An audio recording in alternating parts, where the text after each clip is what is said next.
I want to give you a warning today that if what you are interpreting as God's will and plan for your life, if it always seems to somehow line up perfectly with your own desires, it may not be God's will. You see, a lot of times we like to interpret things as God's plan. We've all had those people that are like, well, God told me to do this. And it always conveniently lines up with whatever they selfishly want to do. Christ gives us a great example of this when he prays at the Garden of Gethsemane that this cup would pass from him.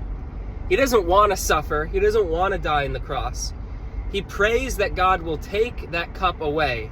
But he also says, ultimately, not my will, but your will be done. And if this is your will, even though I will suffer, even though I don't want to do this thing, I will do it. And ultimately, that was God's will. So make sure that when you are interpreting what you think is God's will for your life, that you get serious about going into prayer and making sure that your interpretation actually lines up with God's plan, whether it falls in line with what you want to do or if it falls in line with what you don't want to do.